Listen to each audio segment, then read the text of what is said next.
शेतीचे योग्य नियोजन केल्यास कमी क्षेत्रात ही वर्षाला लाखो रुपयाचं उत्पन्न घेता येते.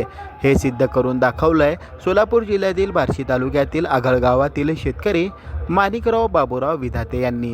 1.5 गुंठ्यात पानमळातून ते वर्षाला 3 ते 3.5 लाख रुपयाचं उत्पन्न घेत आहे.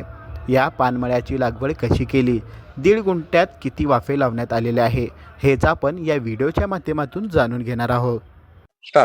माणिक बाबूराव विधाते, राहणार आगळगाव, तालुका बार्शी, जिल्हा सोलापूर येथे 1.5 गुंठा पानमळा लावून 6 वाफा आहेत. 6 वाफ्यात मी 4 महिने झालं लागवड केलेले. आता पानं चालू आहेत मळ्यातली आणि सारखं पानं चालू असल्यामुळे बारमाही पान चालू असतं, त्याच्यामुळं इन्कम चांगला होतो.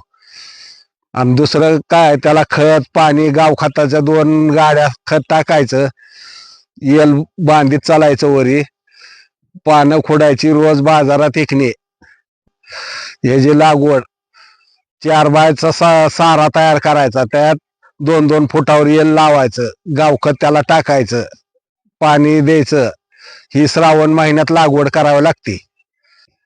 ह्या पिकाला कसलंच रासायनिक खत नाही, फक्त गावखत आणि वर ते काय म्हणतात ते ह्याला शेणखत पाठी पाठी टाकून दिलं की 2 वर्षभर पानं खोडीत बसायचं आणि काय पैसे गोळा करणे.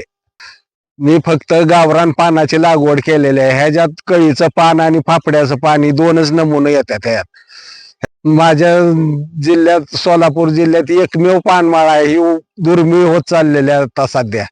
त्याच्यामुळं पहिल्यापासून मी या 25 वर्ष झालं हाच उद्योग करतोय. मी सरासरी माझं उत्पन्न वर्षाला 1.5 गुंठ्यात 3 ते 3.5 लाखाचं उत्पन्न आहे माझं. मी स्वतः पानाची विक्री करतो, बाजारात नेऊन पानं सगळी विकून येतो, खेडीपाडी जाऊन.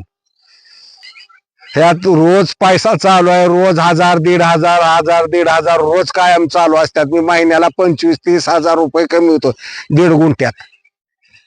सोलापूर जिल्ह्यात माणिक विधाते यांनीच फक्त पानमळ्याची शेती केली आहे. सध्या पानमळ्याची शेती दुर्मिळ होत चालली असून गेल्या 25 वर्षापासून माणिक विधाते हे पानमळ्याची शेती करत आहे.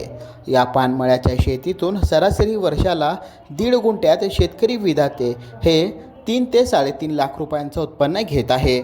Irfan Patel, news 18 local, Solapur.